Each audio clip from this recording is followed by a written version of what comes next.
আজকে আমার ননদ বানিয়েছে কাঁচা মটরশুঁটি দিয়ে ঘুগনি, যেটা সকালের জল খাওয়ারের জন্য বেস্ট।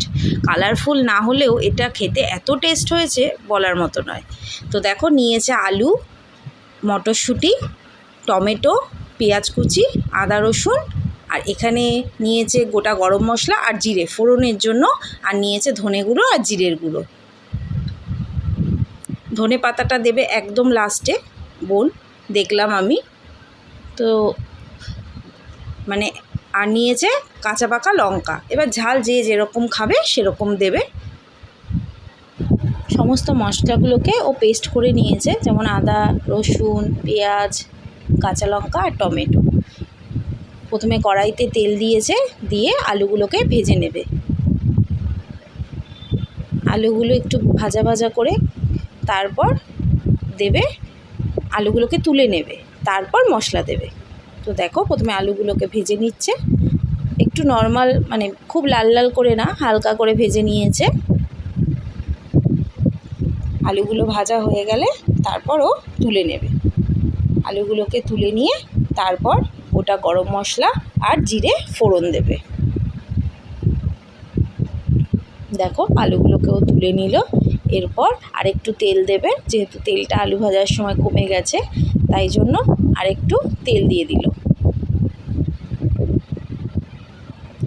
এটা অল্প তেলেই রান্নাটা হয়ে যায়। দেখো, দেখতেই পাচ্ছ খুব বেশি তেল কিন্তু ও ইউজ করেনি। তারপরে দিয়েছে গোটা গরম মশলা আর শুকনো লঙ্কা আর জিরে। মশলাটা একটুখানি ভাজা ভাজা হয়ে এলে তারপরে দেবে যে পেস্টটা করেছিল সব মশলা দিয়ে, আদা রসুন পেঁয়াজ কাঁচা লঙ্কা টমেটো, সেই মশলার পেস্টটা ও দিয়ে দেবে। এই রান্নাটা হতে বেশিক্ষণ সময়ও লাগে না, খুব তাড়াতাড়ি এই রান্নাটা হয়ে যায়। আর খুব হেলদিও বলা যায়, যেহেতু মটরশুঁটি এখন অ্যাভেলেবেল, আর এই রান্নাটাতে বেশি মশলাও ইউজ হচ্ছে না, তাই জন্য খুব তাড়াতাড়ি রান্নাটা হয়ে যায়। দেখো, একটুখানি হলুদ দিয়ে দিল,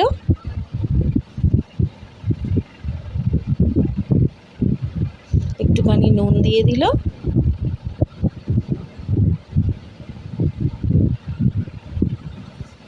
আর ধনে জিরের গুঁড়োটা দিয়ে দেবে। আর স্বাদের জন্য দিচ্ছে একটুখানি মিষ্টি দিয়ে ভালো করে মশলাটাকে কষিয়ে নেবে।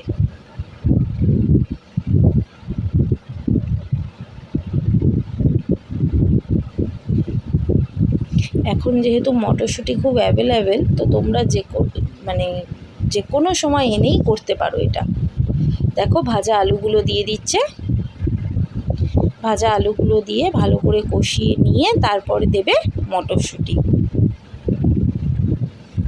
আর মটরশুঁটি হতেও বেশিক্ষণ সময় লাগে না। দেখো, মটরশুঁটিগুলো এবার দিয়ে দেবে, দিয়ে ভালো করে কষিয়ে নিয়ে জল দিয়ে দেবে। মশলা দিয়ে মটরশুঁটি দিয়ে যত ভালো কষানো হবে, ঘুগনিটা খেতেও কিন্তু তত টেস্টি হবে।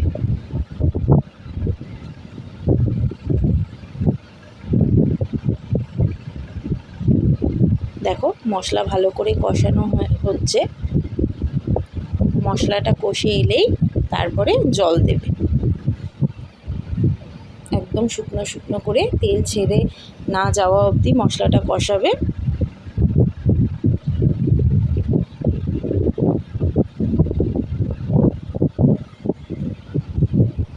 দেখতেই পাচ্ছ একদম শুকনো শুকনো হয়ে গেছে। এই সময় জল দিয়ে দেবে। জল দিয়ে ঘুগনিটাকে মটরশুঁটির ঘুগনিটাকে ফুটতে দেবে।